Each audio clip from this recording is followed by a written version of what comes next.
देख रहे हैं के न्यूज, खबरों का सारथी।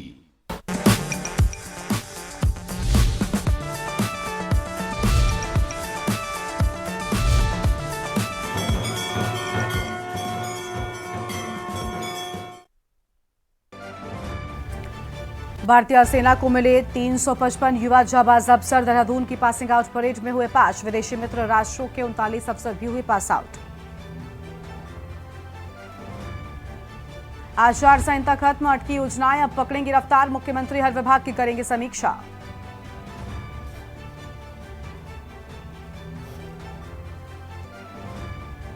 खेल मंत्री ने मुख्य सचिव उच्च अधिकारियों की ली बैठक।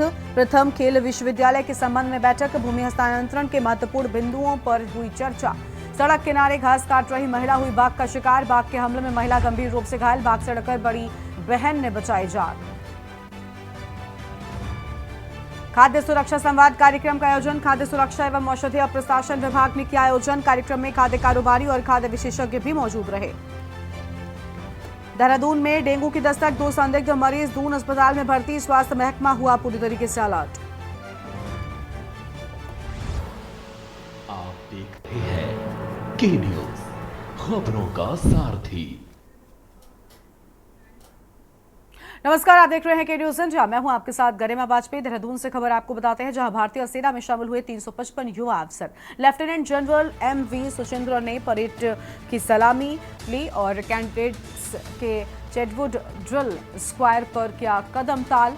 IMA से 355 कैडेट्स भारतीय सेना में अफसर बने। मित्र राष्ट्रों के 39 कैडेट्स भी हुए पास आउट।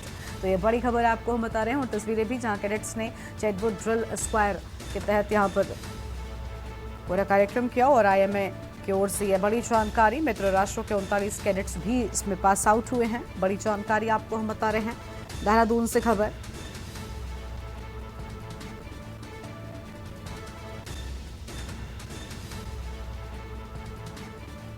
तो यह अहम खबर आपको हम बता दें।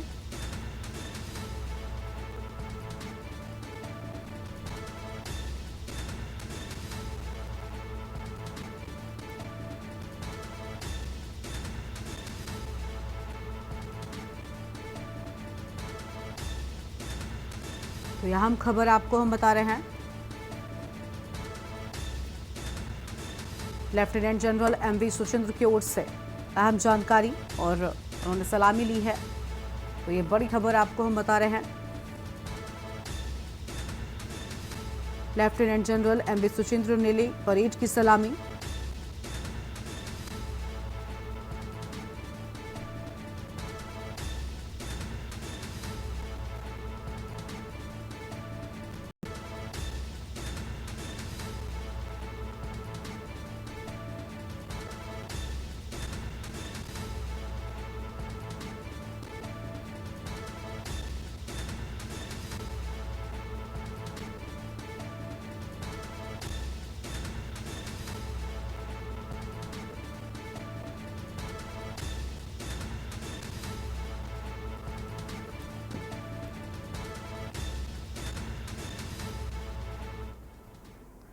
देहरादून से अगली खबर, जहां उत्तराखंड में ट्रैकिंग के लिए कोई SOP नहीं। पर्यटन और वन विभाग के बीच झूलता रहा है मुद्दा। बीते 2 वर्षों में ट्रैकिंग के दौरान करीब 38 ट्रैकर्स की मौत की भी बात सामने आई है। तो यह अहम जानकारी आपको हम बता रहे हैं।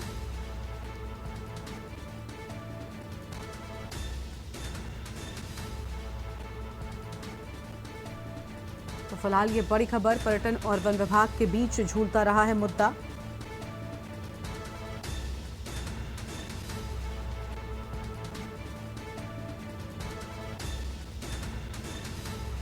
बड़ी खबर आपको हम बता रहे हैं।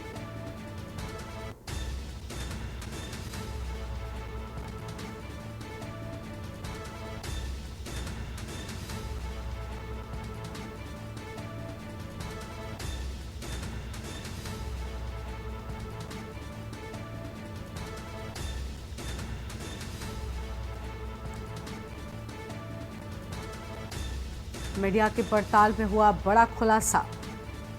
देहरादून से खबर, उत्तराखंड में ट्रैकिंग के लिए कोई SOP नहीं। तो उत्तराखंड में ट्रैकिंग के लिए कोई SOP न होने की बात सामने आई है।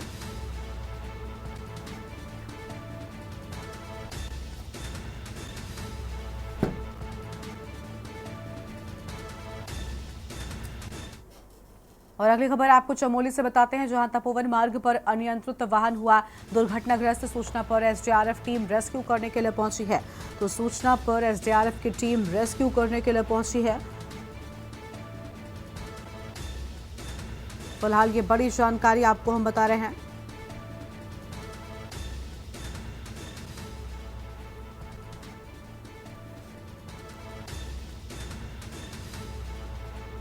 एसडीआरएफ की टीम ने सभी का रेस्क्यू कर लिया है। घटनास्थल पर घायल अवस्था में पाए गए 4 व्यक्ति, एसडीआरएफ की टीम ने सभी का रेस्क्यू भी कर लिया है।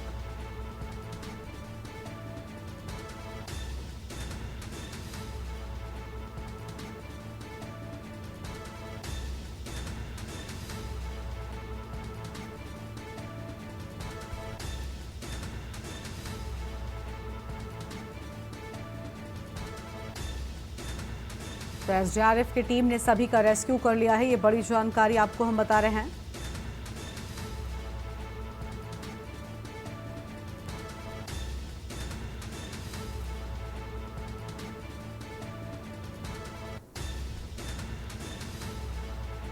और एसडीआरएफ की टीम ने सभी का रेस्क्यू किया।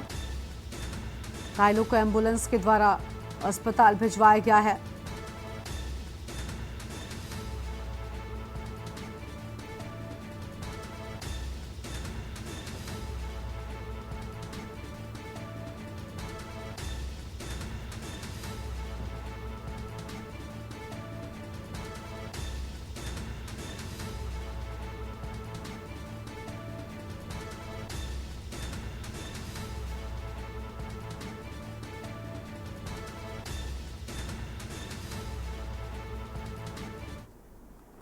और आगे बढ़ते हैं खबरों की ओर। रामनगर से खबर है, जहां कारपेट व रामनगर वन प्रभाग की सीमा पर रेगुंडा से 200 मीटर रामनगर की तरफ सड़क किनारे घास काट रही एक महिला पर टाइगर ने हमला कर दिया और बाघ के हमले से महिला गंभीर रूप से घायल हो गई है। फिलहाल ये बड़ी जानकारी आपको हम बता रहे हैं।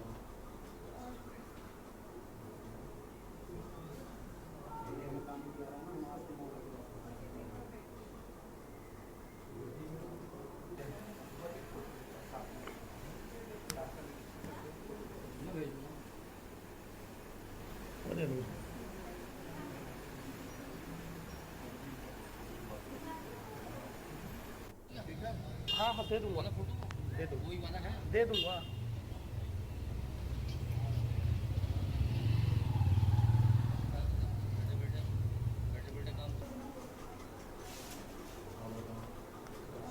बाघ से लड़कर बड़ी बहन ने छोटी बहन की जान बचाई। अगर आते दबो ये को पकड़ के मैं हल्ला करो, मैं डंडा उठाए है ना, ऐसे पकड़ के लाइए। बाग से हटाया? हाँ बाग से हटाया मैंने, फिर डंडा से मैंने हटाया डंडा से। हाँ ऐसे से डंडा से हटाया मैंने, फिर इसको मैंने ऐसे ऐसे पकड़ा, मैं लाई घसीट के मेरे को ले जाएगा तो दोनों को ले जाएगा फिर हम। तो बाग के मुंह से आप? हाँ बाग के मुंह से खींच के लाइए। हाँ ये तीन जो है रिंगोला ये आमगड्डा खत्ता जो पड़ता है, यहाँ की कुछ औरतें जो है घास काट के लकड़ी बीनने के लिए जो है जंगल में गई थी। तो रिंगोला से 200 मीटर इधर टाइगर ने इनके ऊपर हमला किया है। फिलहाल मैं इस समय हॉस्पिटल लेकर आया हूँ। रोड पे ही हमला किया? हाँ रोड से थोड़ा अंदर, मतलब ये रामनगर गर्जिया रोड पर रिंगोला खत्ते से 200 मीटर इधर की बात। और अब आगे बढ़ते हैं खबरों की ओर। और अगली बड़ी खबर आपको हम देहरादून से बताते हैं, जहां पर विश्व खाद्य दिवस के अवसर पर खाद्य संरक्षा एवं औषधि प्रशासन विभाग उत्तराखंड द्वारा एक निजी होटल में खाद्य सुरक्षा संवाद कार्यक्रम का आयोजन किया गया, जिसमें खाद्य कारोबारी के साथ साथ खाद्य विशेषज्ञ भी मौजूद थे। वहीं कार्यक्रम में बतौर मुख्य अतिथि अपर आयुक्त खाद्य संरक्षा एवं औषधि प्रशासन विभाग उत्तराखंड ताजपर सिंह जग्गी ने शिरकत की है। वहीं कार्यक्रम को आगे बढ़ाते हुए अधिकारियों ने विश्व खाद्य दिवस के मौके पर लोगों से अपील करते हुए अहम बातें भी कही हैं। हमारे जीवन के लिए कहीं हिसाब ना हो जाए तो ध्यान में रखते हुए हम इसको जरूर देखें।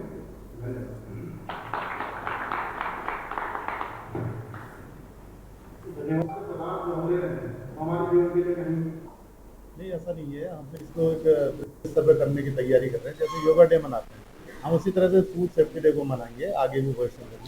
क्योंकि ये बहुत ज़रूरी है कि अभी डॉक्टर हमारे कह रहे थे पेंडेमिक, फूड पेंडेमिक आने वाला है।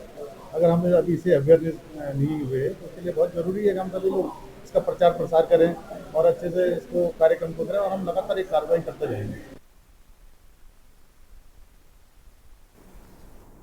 अगली खबर है देहरादून से, जहां पर खेल मंत्री रेखा आर्य ने सचिवालय देहरादून में प्रदेश में प्रस्तावित प्रथम खेल विश्वविद्यालय परिसर के चयनित भूमि हस्तांतरण के संबंध में मुख्य सचिव और उच्च अधिकारियों की बैठक ली है। बैठक में भूमि हस्तांतरण की गतिमान कार्यवाही, आगामी कार्य योजना, प्रगति और अन्य महत्वपूर्ण बिंदुओं को लेकर बातचीत भी की गई है। का उद्देश्य जो है वो माननीय मुख्यमंत्री जी की घोषणा है कि प्रदेश में एक स्पोर्ट्स यूनिवर्सिटी हम लोग खोलेंगे। उसी के निमित्त जो है आज की बैठक ली गई है। पूर्व विभाग ने स्पोर्ट्स यूनिवर्सिटी को लेकर जहां हमारा इंदिरा गांधी अंतर्राष्ट्रीय क्रिकेट स्टेडियम बना हुआ है, उसी से लगती हुई 35 एकड़ की भूमि है जो विभाग ने चिन्हित करी थी, जिसके हस्तांतरण को लेकर कई दिक्कतें आ रही थी, जिसको लेकर आज की बैठक जो है वो चीफ सेक्रेटरी के साथ में और संबंधित वन विभाग के अधिकारियों के साथ में, शासन के अधिकारियों के साथ में और जिले के जिलाधिकारी और डीएफओ के साथ में बैठक की गई है, जिसमें इस बात के लिए साफ साफ निर्देशित किया है कि हमें स्पोर्ट्स यूनिवर्सिटी हर हाल में हमें हल्द्वानी में माननीय मुख्यमंत्री जी की घोषणा के निमित्त भी खोला जाना है और प्रदेश हित में भी, युवाओं के हित में भी ये बहुत आवश्यक है, जिसके लिए सीए लैंड के लिए जिलाधिकारी को निर्देशित कर दिया है। सीए लैंड ज़रूरी नहीं है कि आपको नैनीताल में ही प्राप्त है, चूँकि हल्द्वानी में हम 35 एकड़ देख चुके हैं। उसके विकल्प है कि प्रदेश में उसको कहीं पर भी देखा जा सकता है और ये भी विकल्प है कि प्रदेश के बाहर भी जाया जा सकता है।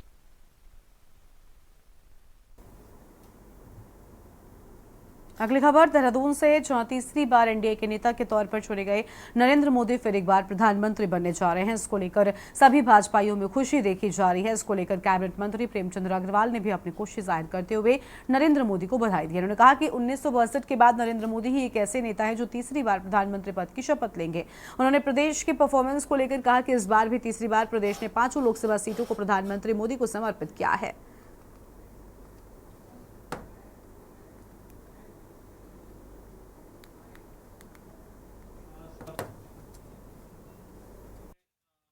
जी को एनडीए का नेता चुना जा रहा है, उनके लिए बधाई है उनको। और 1962 के बाद पहली बार मोदी जी एक ऐसे नेता हैं जो तीसरी बार लगातार देश के प्रधानमंत्री बनने जा रहे हैं। ये अपने आप में बड़ी बात और हम सबके लिए बहुत गौरव की बात है। हमारे उत्तराखंड से तीसरी बार हम लगातार 500 सीटें, यानी 5 ही सीटें हैं, 500 सीटें हमने भारतीय जनता पार्टी की झोली में यानी मोदी जी के लिए समर्पित की है।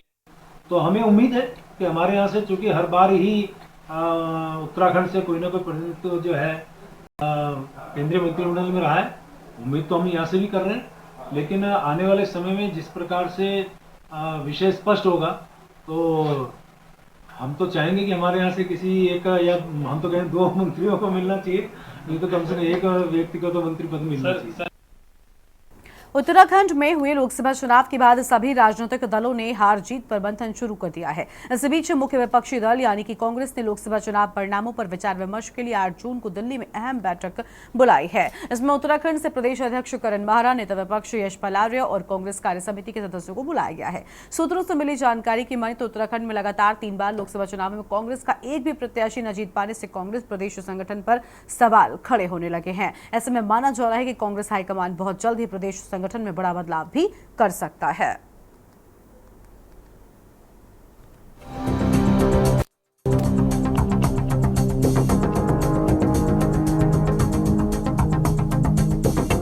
उत्तराखंड में हुए लोकसभा चुनाव में कांग्रेस को मिली करारी हार पर हाईकमान ने समीक्षा शुरू कर दी है। शनिवार को दिल्ली में कांग्रेस की बड़ी बैठक बुलाई गई है। इस बैठक में सभी प्रदेशों के चुनाव की समीक्षा की जाएगी। वहीं इस बैठक में उत्तराखंड से पार्टी के प्रदेश अध्यक्ष करण माहरा, नेता प्रतिपक्ष यशपाल आर्य और कांग्रेस कार्य समिति के सदस्यों को बुलाया गया है।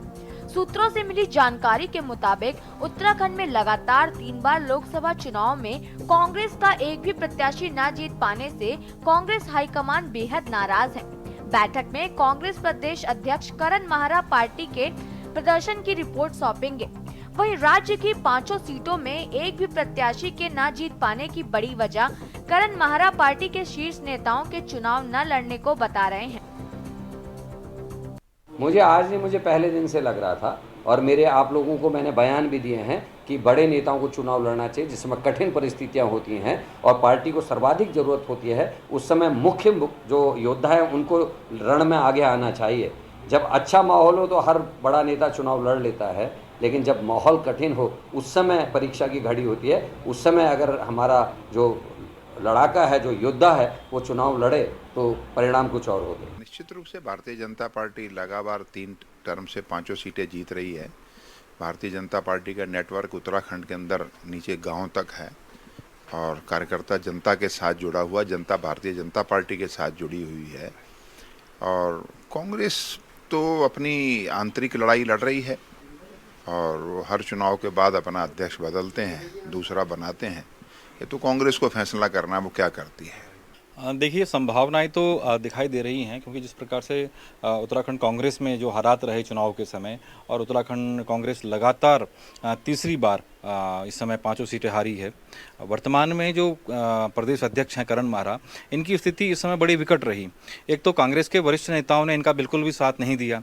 यही बड़ा कारण है कि वो संगठन को उस तरीके से तैयार नहीं कर पाए जिस हिसाब से उनकी सोच थी। और हरीश रावत अपना राग अलाप रहे थे, प्रीतम सिंह अपना राग अलाप रहे थे।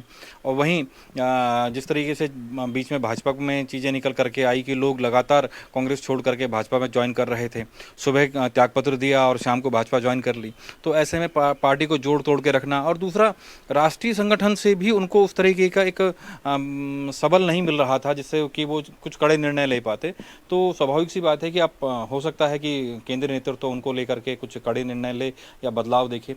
हालांकि जिस प्रकार से करण माहरा ने भूमिका निभाई है वो सराहनीय भूमिका है और ऐसी विषम परिस्थितियों में चीजों को लेकर के चले हैं वो। आपको बता दें कि कांग्रेस हाईकमान ने अप्रैल 2022 को करण माहरा को पार्टी का अध्यक्ष बनाया था। पार्टी को उम्मीद थी कि युवा नेतृत्व में पार्टी को मजबूती मिलेगी, लेकिन ऐसा नहीं हुआ। उल्टा पार्टी के कई दर्जन नेताओं ने कांग्रेस का दामन छोड़ भाजपा का दामन थाम लिया। इसके अलावा कांग्रेस संगठन लगातार कमजोर होता चला गया। वहीं चुनाव में हार के साथ ही बीते 2 सालों में करण माहरा पीसीसी का गठन तक नहीं कर पाए हैं। वहीं संगठन बदलाव की चर्चा भाजपा में भी चल रही है। दरअसल 2024 के लोकसभा चुनाव में मत प्रतिशत के मामले में पार्टी इस बार 2019 जैसा जोरदार प्रदर्शन नहीं दोहरा पाई। लोकसभा चुनाव में भाजपा ने इस बार उत्तराखंड में कुल 5.679% मत हासिल किए, जबकि 2019 के लोकसभा चुनाव में पार्टी को राज्य में 61.66% वोट पड़े थे। ऐसे में पार्टी के मत प्रतिशत में करीब 5% की गिरावट आई है। ऐसे में माना जा रहा है कि पार्टी महेंद्र भट्ट की जगह किसी दूसरे नेता को प्रदेश अध्यक्ष की जिम्मेदारी सौंप सकती है। हालांकि पार्टी के नेता इस बात से इनकार कर रहे हैं। नहीं, एक तो चूंकि राज्य भर में मतदान का प्रतिशत कम होने के कारण यह लोकसभाओं में मतों का अंतर इस प्रकार से दिखाई दे रहा है, इसलिए इसमें कोई चिंता वाली बात नहीं है भारतीय जनता पार्टी के लिए। और भारतीय जनता पार्टी हर चुनाव के बाद तीसरी बार लगातार 5 सीटों के जीतने के बाद भी समीक्षा करेगी और जहां आवश्यक होगा वहां पर और अच्छा काम करने का प्रयास करेगी। दूसरा विषय, भारतीय जनता पार्टी में कोई बदलाव नहीं होने जा रहा है। प्रदेश अध्यक्ष महेंद्र भट्ट जी के नेतृत्व में हमने 5 सीटें बहुत अच्छे अंतर के साथ जीती हैं।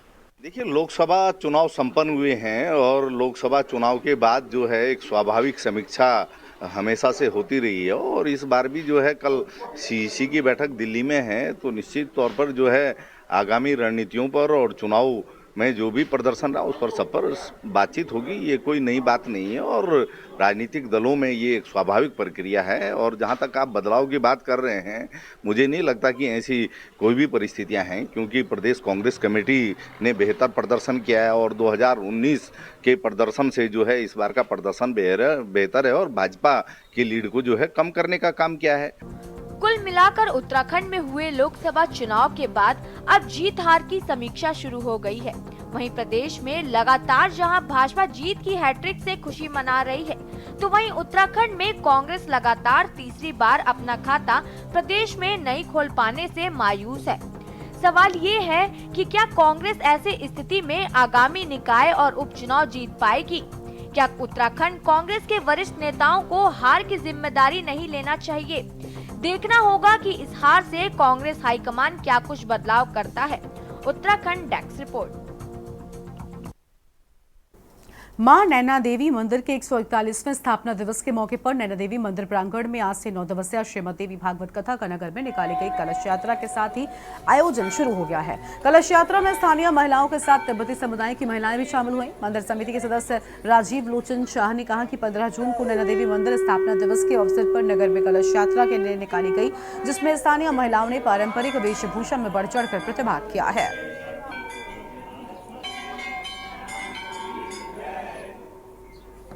15 तारीख को हमारा श्री मां नैना देवी मंदिर का स्थापना दिवस है और विगत वर्ष से हमने ये एक और परंपरा शुरू की है कि हम इसके साथ साथ श्रीमद देवी भागवत का आयोजन करते हैं।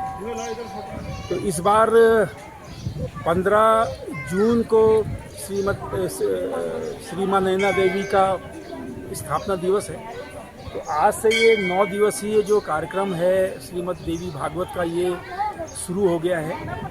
और श्री मनोज कृष्ण जी जो है बहुत विख्यात कथावाचक हैं, बम्बई में रहते हैं, गरुड़ के रहने वाले हैं। तो वो ये श्रीमद देवी भागवत की कथा करेंगे। अभी प्रातः इस वक्त पूजा चल रही है, कलश यात्रा आपने देख ली, पूजा चल रही है। शाम को 3 बजे से 6 बजे तक नित्य प्रति श्रीमद देवी भागवत कथा का आयोजन होगा। उसके बाद नित्य प्रसाद वितरण होगा।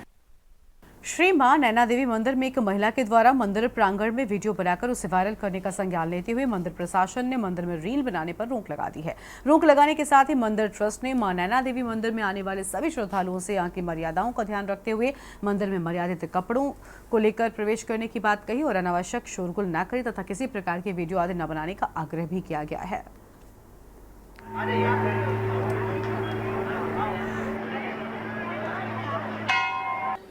मंदिर कमेटी की ओर से निर्णय लिया गया है कि इस तरीके की जो भी छोट-मोट घटनाएं इस तरह की कभी भी होती हैं तो उनके खिलाफ सख्त कार्रवाई अमल में लाई जाएगी। और भविष्य में अगर इससे भी ज़्यादा अगर कोई आगे बढ़ता है तो उसको मंदिर प्रशासन पूर्णतया मंदिर परिसर में फोटोग्राफी, वीडियोग्राफी पूर्णतया वर्जित कर देगा। किस तरह की कार्रवाई की जाएगी अगर कोई पाया जाता है मंदिर में इस तरीके के उनको फ़ोन जब्त करके कानूनी कार्रवाई के लिए पुलिस प्रशासन से सहयोग लिया जाएगा। आज से नैनीताल राजभवन में 19वां गवर्नर गोल्फ कप टूर्नामेंट शुरू हो गया है, जिसका प्रदेश के राज्यपाल लेफ्टिनेंट जनरल गुरमीत सिंह ने टी ऑफ कर विधिवत शुभारंभ किया है। और नैनीताल के राजभवन में 7 से 9 जून तक चलने वाले इन गोल्फ टूर्नामेंट में देश भर के 121 गोल्फर प्रतिभाग कर रहे हैं। राज्य ने कहा कि नैनीताल गोल्फ कोर्स में खेले गए टूर्नामेंट का मकसद गोल्फ को बढ़ावा देना है। मेरे ख्याल से अपने देश के बहुत से जो सुंदर कोर्स हैं उनमें से एक है और वाकई में बड़ा खूबसूरत कोर्स है।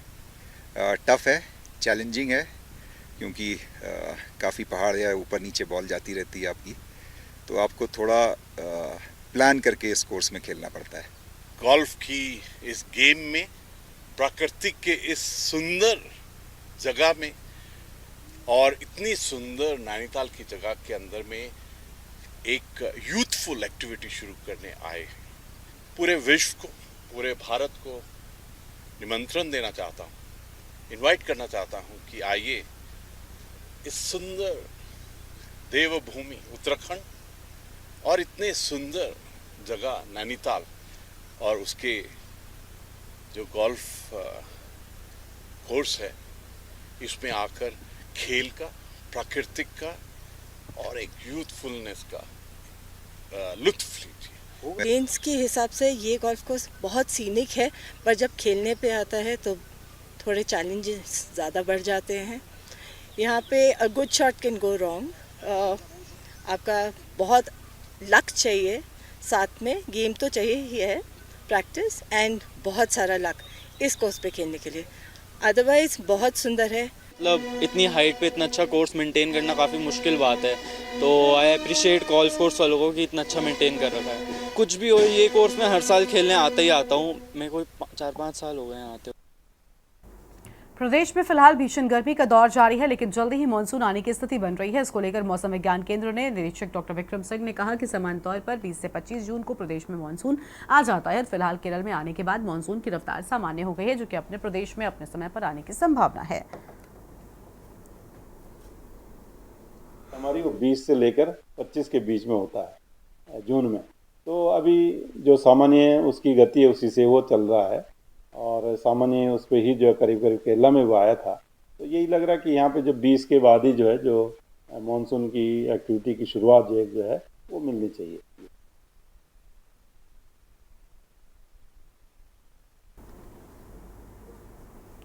और आगे बढ़ते हैं खबरों की ओर। खबर उत्तराखंड में इतना ही। आप देखते रहिए के न्यूज़ इंडिया। नमस्कार। आप देख रहे हैं के न्यूज़।